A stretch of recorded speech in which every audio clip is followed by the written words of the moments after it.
Welcome to Isaiah's Reviews Podcast. My name is Isaiah. My co-host name is Sam. You can get to all my social site links through my website, isaiahsreviews.com. You can get to Sam's social links through his website, flipframevideos.com.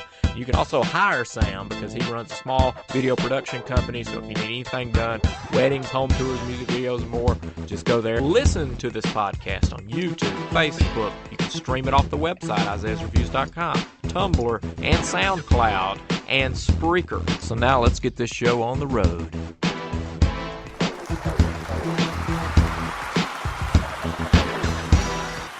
Hey guys, welcome to Isaiah's Reviews Podcast episode 10, number 10. So moving right along throughout the year here. Well, we're doing a newish thing that we started last week of breakdowns of movies that are kind of on Netflix. They may venture out into Amazon On Demand or something like that at some point, but right now I think they're primarily on Netflix. But basically what we do is we'll tell you a week before what movie we're going to talk about the next week so that you can watch. And if you want to participate, just email me. My information's on my About section of YouTube if you want to find out my email and you want to join in or whatever. But anyway, so last week it was my turn to give Sam a movie to watch, which was White God. And he gave me Starry Eyes back last week, but I gave him White God for this week. So I'm going to give a little synopsis of it and maybe some other little information that I got on it. Kind of tell you what I thought about it, and then we'll just roll into his take on the film like I gave for Starry Eyes last week.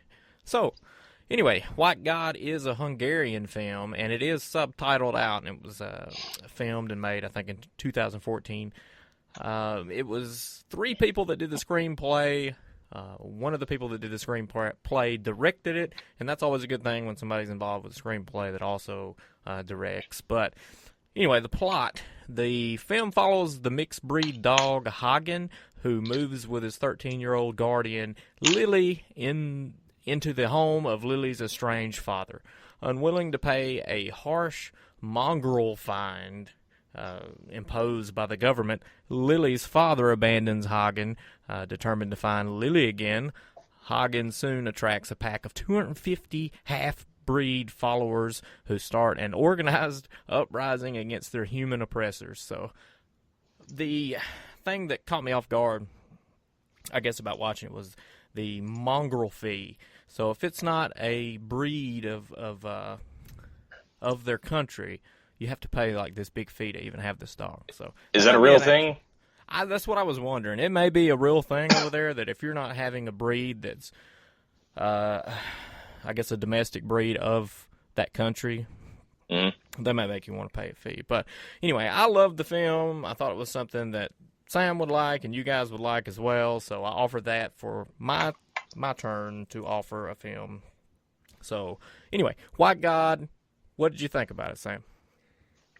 Well, at first I was like, when I read the synopsis, when I got into Netflix, I was like, it's like, is this kind of like Homeward Bound? Like, what's going on here? Like, because I remember you telling me about it, and then I kind of I forgot about like what you told me the synopsis was, and then I started reading, and I was like, okay. But then I looked and it said 4.5 stars. I was like, well, all right, well, I mean, I'm going to watch it.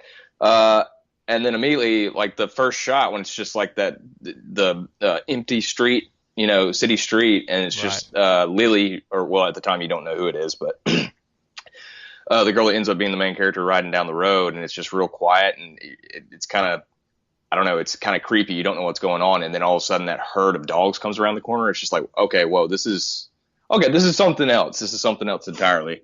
Right. It's kind of like Homeward Bound meets Cujo meets. I don't know. It's awesome. Like, I really loved it. I was really surprised at how well the cinematography was and how well they were able to train Hagen, or I don't know. I can't remember what the actual dog actor, the dog's name is, but they trained him so well. Like, I really love, and I'm getting ahead of myself. I don't know how you want to do this, but the scene when he's walking on the bridge and they're tracking with him. And he's just walking, and then he stops, and he hears something. He looks, and then he walks again, and then like the barge makes sounds off the horn, and he like jumps. And it's just like, I don't know, like that dog can act, man. Well, apparently, I'm looking right now on Wikipedia about him. Hagen the dog was played by Bodie. I think Bodie, that's right. Bodie and Luke. So I think it was two dogs. Oh, two different dogs. Hagen. Okay. Well, or man, have like a child labor law, like with pets. No, I don't know.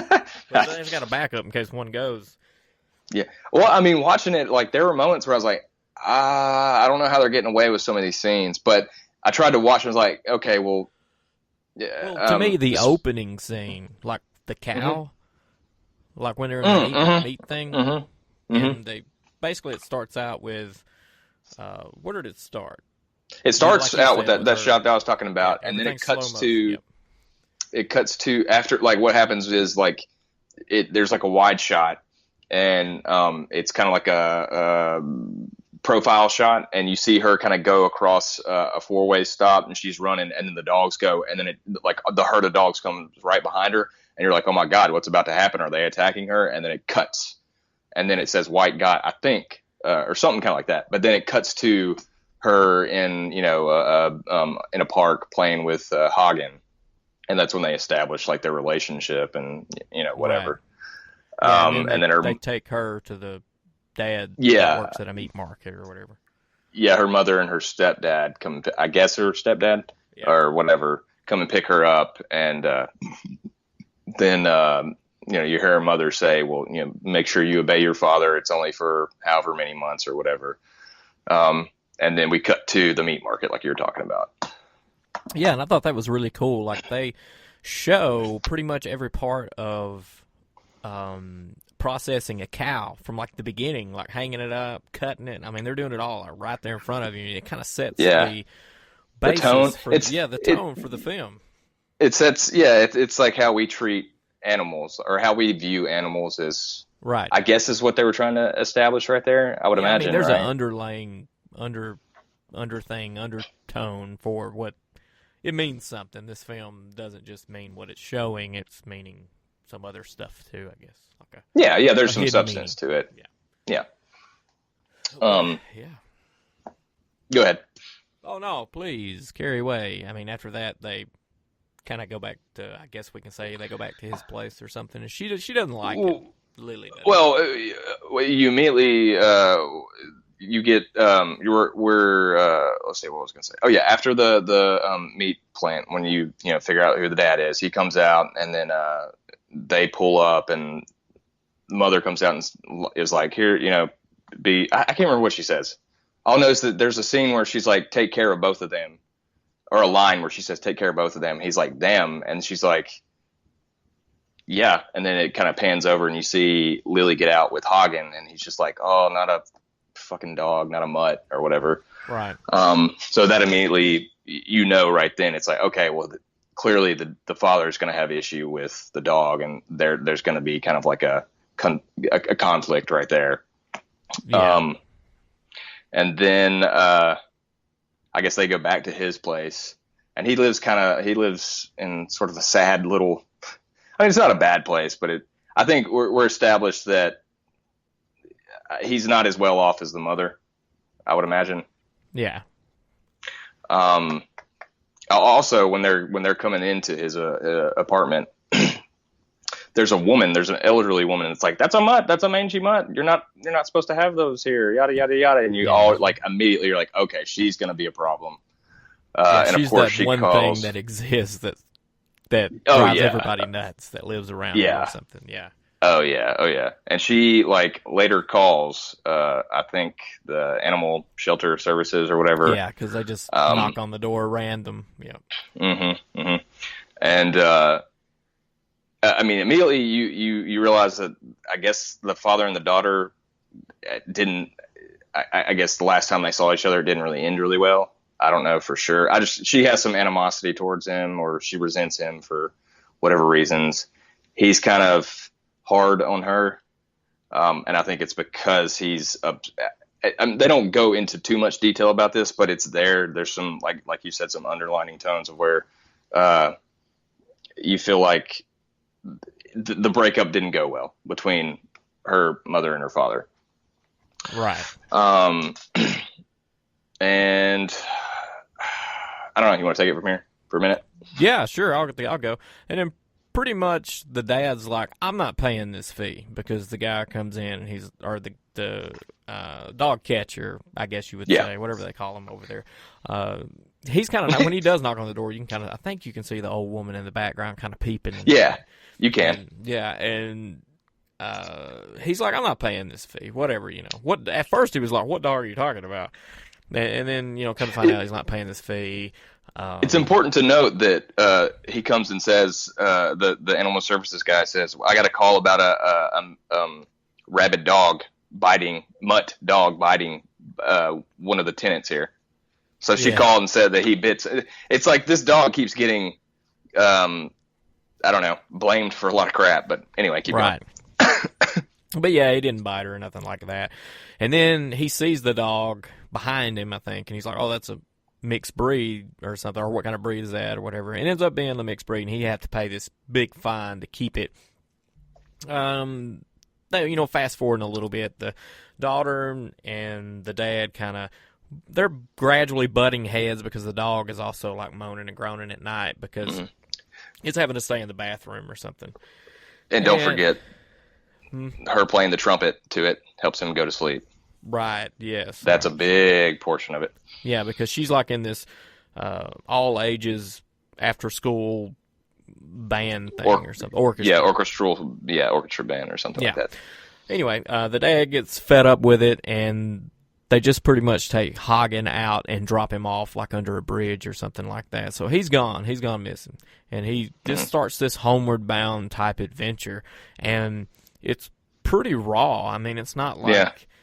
It starts off a little soft, or not soft. It's well done, and it's really sad, but it makes a really like hard turn later on. Anyway, sorry. Right? Yeah. I mean, I think Hagen walks up on another dead dog, like in a fence. Next to a fence, and just kind of, you actually go on this journey with him, and you digest all the stuff that Hagen sees for the first time, because he's a house dog. He's never been in this environment, and you kind of start feeling anger toward the humans that Hagen is feeling. I mean, they do a good job of showing you all these different city angles of how these dogs are being mistreated as a whole by people, and then you actually start agreeing with Hagen about disliking humans along the journey. Yeah, you really get to see things from his perspective. That's what's great. They did a great job of that. Now there's some loopholes in there where you're like, well, how did that happen, or how did you get from there to there? This part doesn't make any sense. But if you go in, just ready to enjoy and sit back and kick back and watch a movie, and don't overly diagnose what you're getting, you actually will stay connected to it.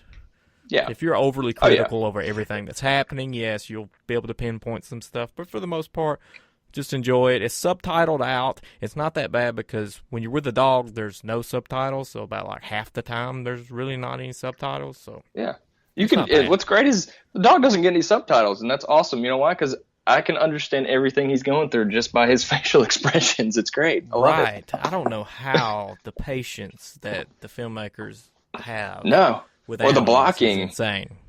The blocking they did for the chase sequence when he meets his whole little crew, like after the scene you were talking about. He sees that dead dog, and then he goes and he meets up with this other little bitty, like, I don't know, I can't remember what kind of dog it is, but he's a little bitty dog, and they were eating scraps out of some kind of restaurant that was a meat. They sold like beef and stuff like that. Yeah, a meat market. That's what it was. And then he comes across a whole, just like but a whole group of stray dogs, and there's a chase sequence where the animal shelter, there's like a whole bunch of them that come and try and capture all these dogs, and they have their own little area that they've kind of been residing, but there's just really well orchestrated and filmed and blocked chase sequence between the dog catcher and Hagen. It's really great.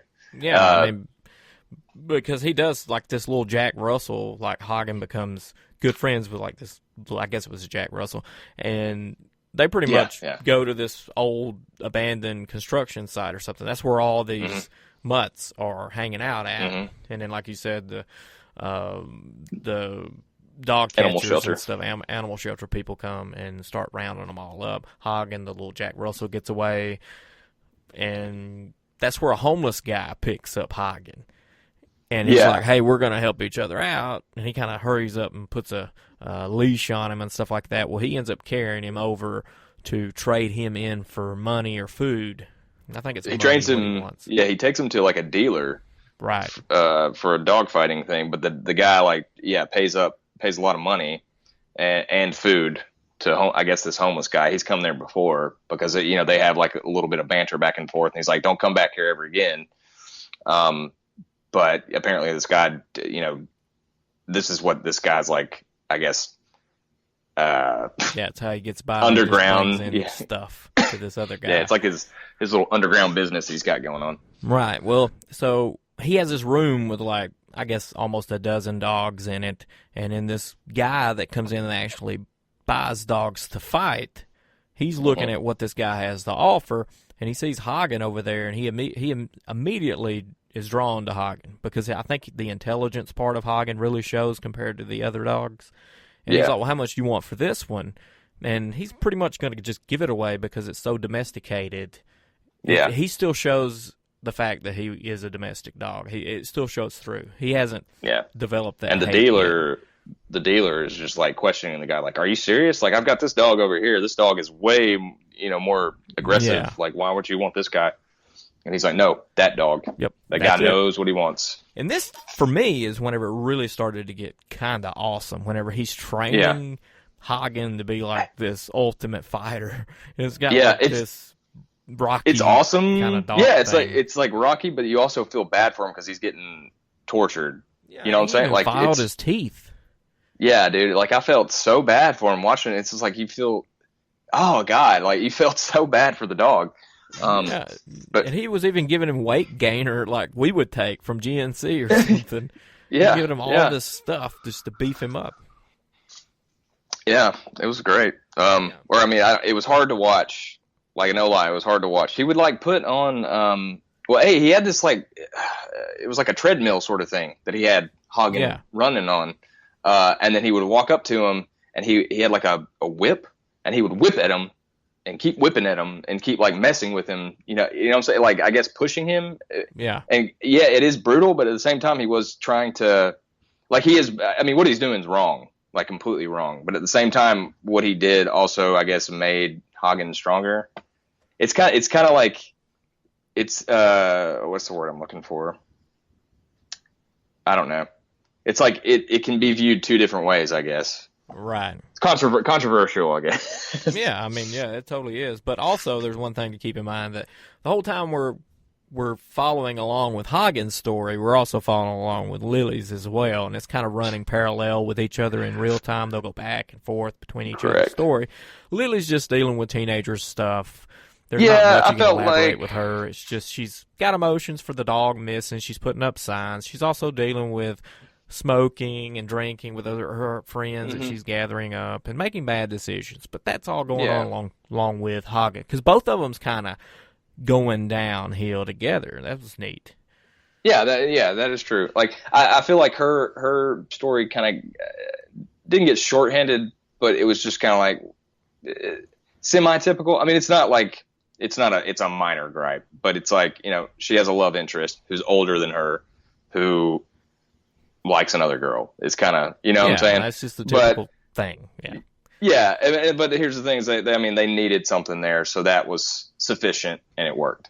Yeah, I like showing both of them going downhill together, and the movie's 2 hours, but it doesn't feel like that to me. It didn't feel. No, it didn't drag. If that's what you're saying. It just kept its pace. All right, so Hagen goes to fight, like his first fight, and he wins the fight.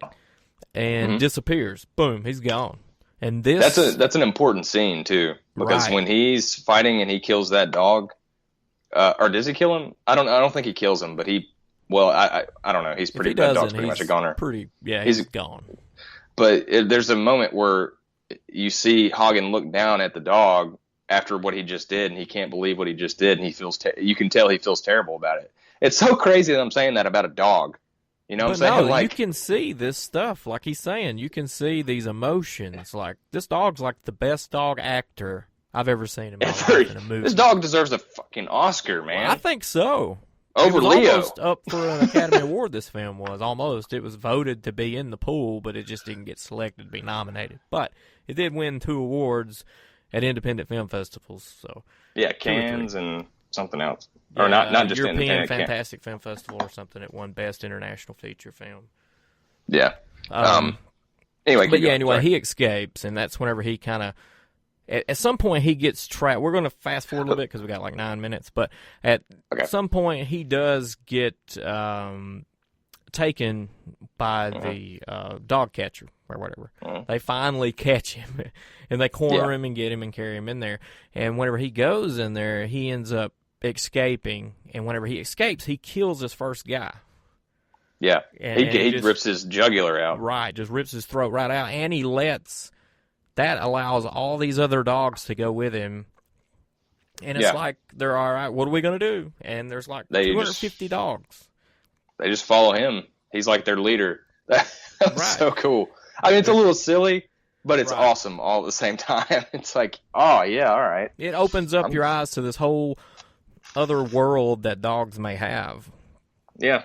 And it's aggression, but it's pinned up aggression. And they just go out, and he starts going back to every single person that's done him wrong and kills them. Hagen does. Mm-hmm. And so he's running around crazy. The whole town is shutting down because 250 dogs is going around killing people. I think the rest of them, too, you would assume is going and killing people that's offended them, too. So they're like striking terror in this whole town, and it shuts down. Like, alarms are going off. The police are setting up barricades to shoot these dogs. Everything shuts down, and this is where you go and ties into the beginning because she's trying to find Hagen because she knows this is happening. She just assumes and has a gut feeling that he's involved. Well, they come to that she's having a performance or whatever, or what do you call it? They're Recital or something. Yeah, the orchestra's they're performing a concert. Yeah.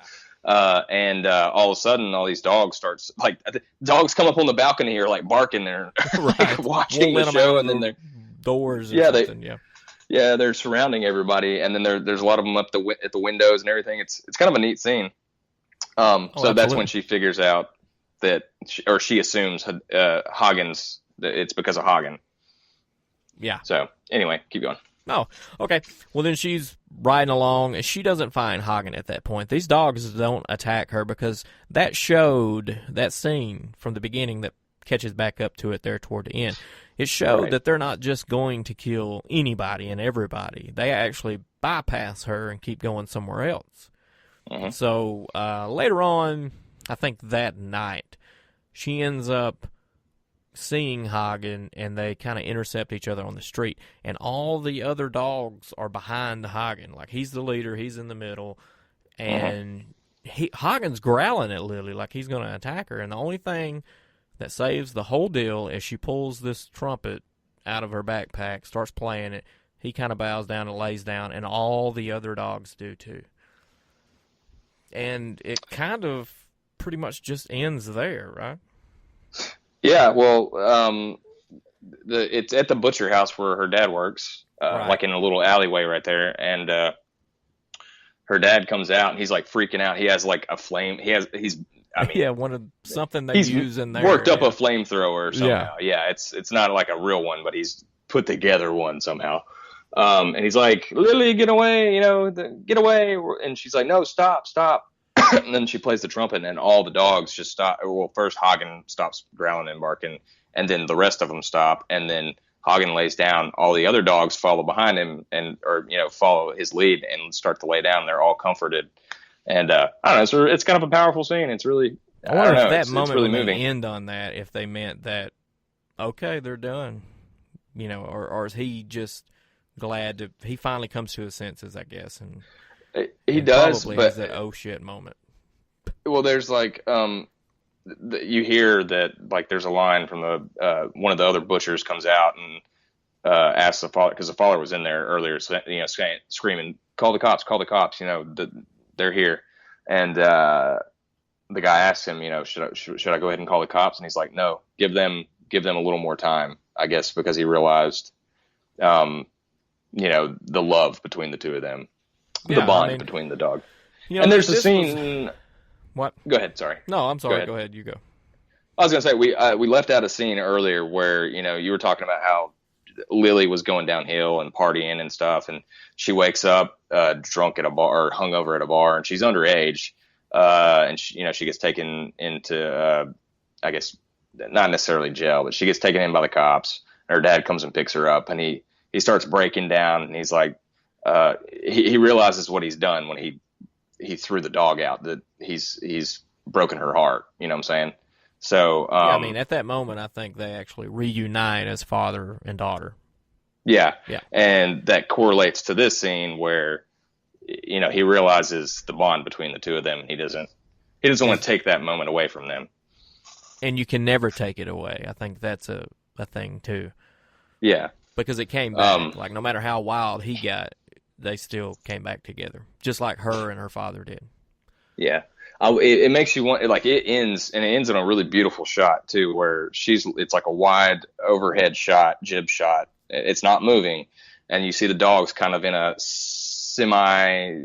eclipse with Hagen in front, and then she's laying down facing Hagen, and they're just kind of laying down there together, just staring at each other. And then the father comes out and lays down beside her, and then the film ends. Right. Now, I would assume that later the animal services or somebody comes down there and puts down all those dogs because they just murdered a whole bunch of people. Yeah, I would think so. But it ends on a happy-ish note for the viewer. Yeah. I mean, it's a really powerful shot. It's great. Like, I loved it. All right, so we've got 3 minutes. I want to say that I would easily give this movie like a 9 out of 10 for me, because I thought it was like one of those jewels that you find in the ground and you're like, holy crap, I never even knew this thing was here. Yeah. No, I agree.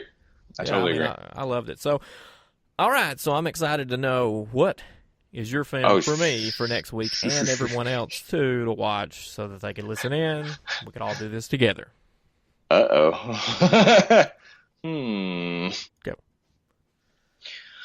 All right, I'm going to pick Enter the Void from 2009. A buddy of mine recommended this to me, who worked at the station at the time.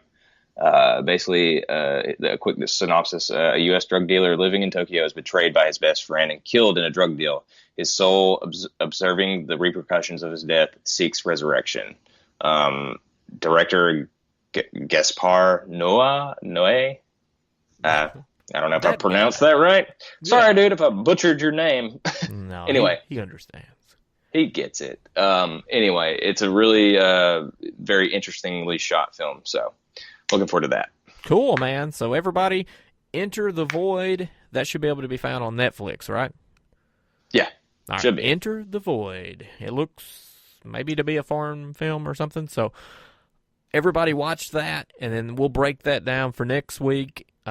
If you want to join in on the breakdown, please feel free to just get up with me through my email address, which is on my About page on my YouTube channel, or I think it's somewhere on my website as well. So, but yeah, I'm excited. So that's what we got for next week. So we got like a minute and a half left. I'm going to ask you something. What did you think about the Ghostbusters trailer? Garbage. I thought it sucked. I thought it was just predictable from those actresses. I just hated to see that happen. You can tell there's not going to be any, I mean, there might be, but judging by this trailer, it looks like a generic comedy. There's not going to be the subtle horror elements that were in the original. Like, there are some scenes that are genuinely pretty creepy in the original and the second one. And this one looks like it's completely devoid of all that. Everything's just a slapstick joke.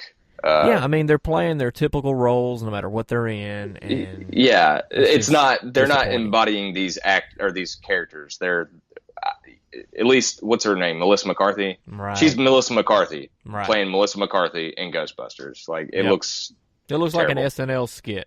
I mean, the movie, the trailer looked like an SNL trailer of them making fun of Ghostbusters.